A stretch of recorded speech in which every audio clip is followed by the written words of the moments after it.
What's up, everybody? My name's Chase Woodsky. I'm a full-time sports content creator based out of Edmonton, Alberta.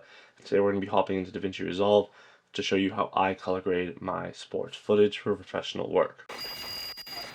So in DaVinci, we are going to do two different grades, one for basketball, one for hockey. To hop into DaVinci Resolve here, we obviously have our edit page. We have our two clips set up. So we're going to pull our clips in here. These are the two clips I'm going to be using. One of Skinner and then one of Davian Warren for the Stingers. If you've never worked in DaVinci in color grading, you're going to be working with a node structure. So getting into this, you're going to have this first node here.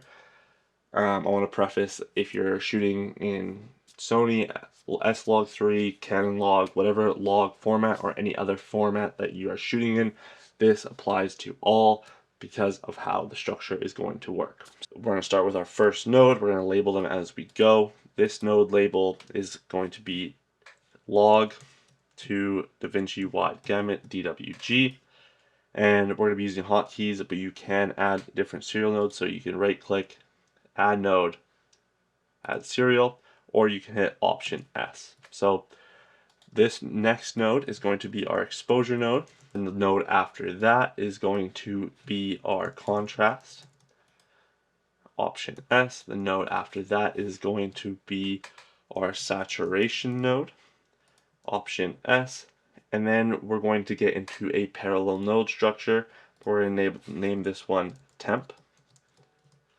And then we can either right click, add node, add parallel, or you can do Option P, and that will give you a parallel node as well. So we're going to have 4 parallel nodes here: temp, curves,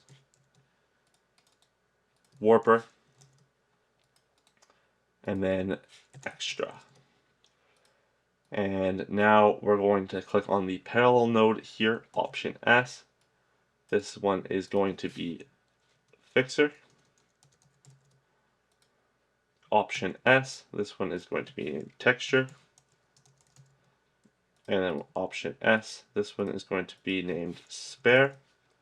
This one is going to be named DWG 2709.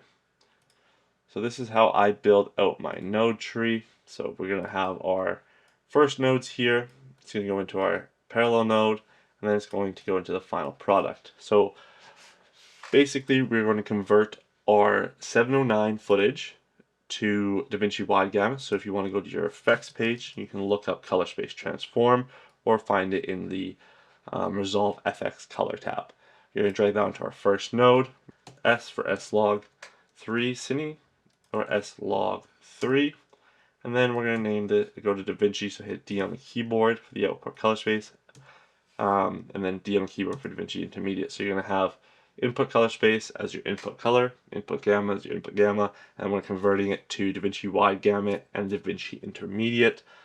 And then we're going to go to our very end node here, click on it, and we're going to add that color space transform onto that as well. And then now we're going to convert DaVinci wide gamut, DaVinci Intermediate to Rec 709, and then our output color space Rec 709. And as you can see, basically now we have a natural looking image from log to DaVinci wide gamut. The reason I do log to DaVinci wide gamut to 709 is if you are working with two different clips. Let's say this clip is shot in log, and then I'm just gonna do it quick. And this clip, our next clip, is shot in Canon log 3. You have that option to convert and match up the footage by quickly changing the input color space. So you're gonna have that quick ability to match up the footage. Let's say you're shooting on your camera and then you shoot on your phone. You can change your log footage to your Apple log, and you're good to go. So there's no real issue with color grading. So this is converting DaVinci to DaVinci wide gamut, then DaVinci wide gamut out, and everything in between we're going to fix. So you want to make sure that you are fixing things in a linear order. So I like to start with, you want to convert log to DaVinci wide gamut, and then your exposure. So into the exposure here. Obviously this is a little underexposed. We can brighten this up a bit, and I'm going to go to my primaries here and work on the offset. I'm just going to bring up the offset. This is going to depend on how your footage is, so use your best bet, but for this, I'm show you for this footage. So I like to use the scopes here to see a good guide of where I'm at, and I want to stretch out these waveforms as much as I can.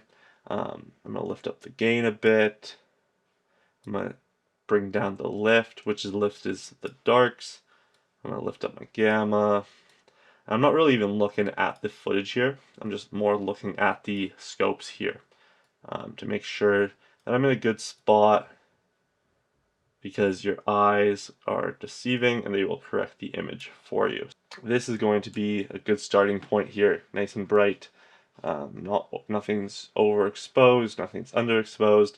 It's a good correction for me. So I'm going to head to our next node, add a little bit of contrast, and all this is just based on your footage. A little bit more, and I don't want to, that's good for me. Saturation, you can go to your next node. I don't use this ton of saturation C because it doesn't need to be saturated a lot, but if I want to decrease the saturation or increase the saturation, I have that ability here. So I'm just gonna add a little bit of saturation, get a little bit more punch. And Command D is going to turn on and off your node so you can see what you've done. Now into the temp node, we're going to mess with the temp and tint. This looks, from my eye, looks pretty good, but if you want to adjust your temp and tint, you can always grab this little eyedropper, find a white spot on your footage, and obviously it changed a bit, but nothing crazy there. Curves, I'm going to head over to this icon here and then over to the curves custom, and I like to add a dot there and dot there, and then I like to lift up the blacks a bit.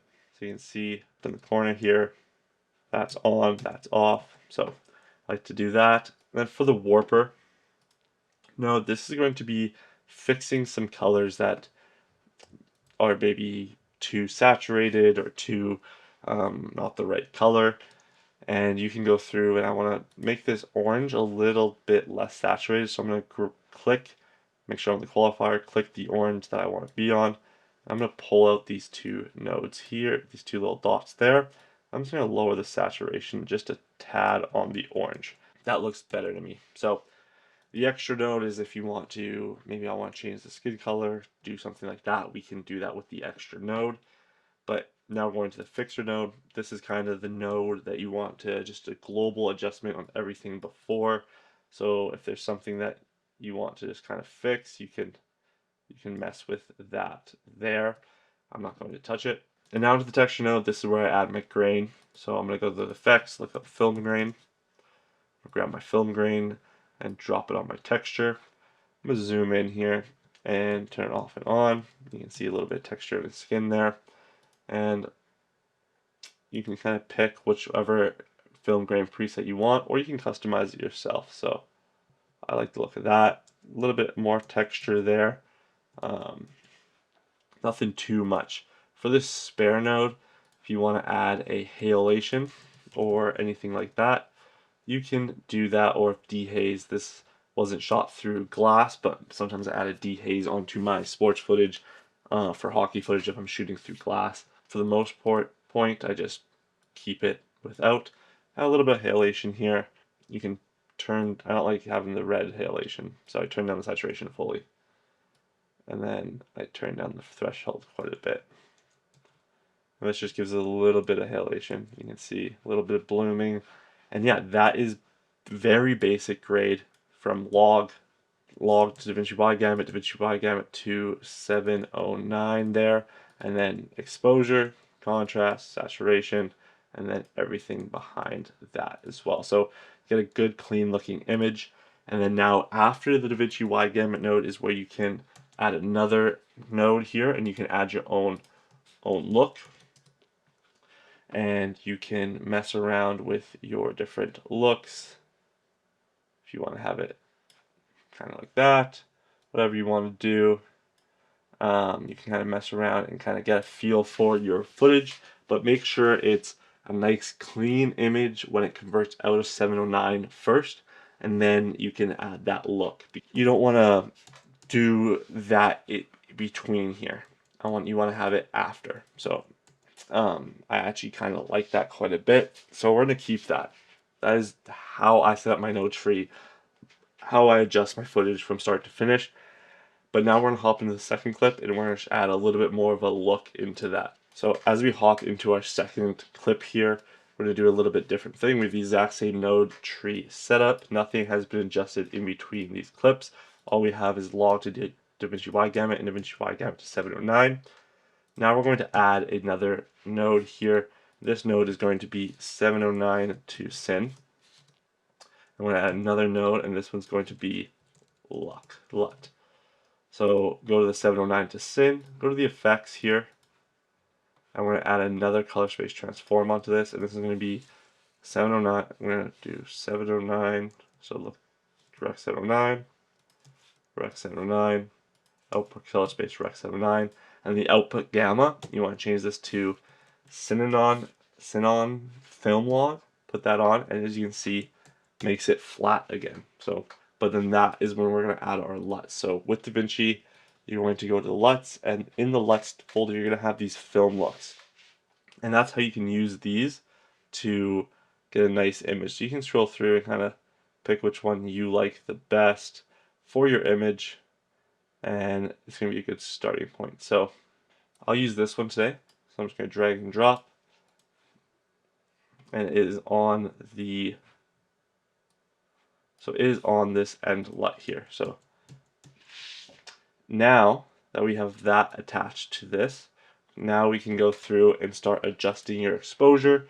Make sure these are enabled before you go through and adjust your primaries and all these things in between, because if you do it after, it's not going to look the same. So now we're going to go back to the exposure and basically do the exact same thing that we did before. Adjust, adjust, adjust. And that is basically how I color grade in DaVinci Resolve. So you're going to have your log, and that is the final look with the LUT there. So two different options on clips. So this is creating your own look. This is creating your own look. And then we can go in and add a pre-made LUT to this footage. So two different options on how I color grade depending on the situation, besides how I color grade in DaVinci Resolve. If you have any other questions about how to color grade in DaVinci Resolve, please let me know in the comments below. Or if there's any other tips and tricks that you want to see, please let me know. If this did help, please hit that like and subscribe button. But my name's Chase, and I'll see you in the next one. Peace.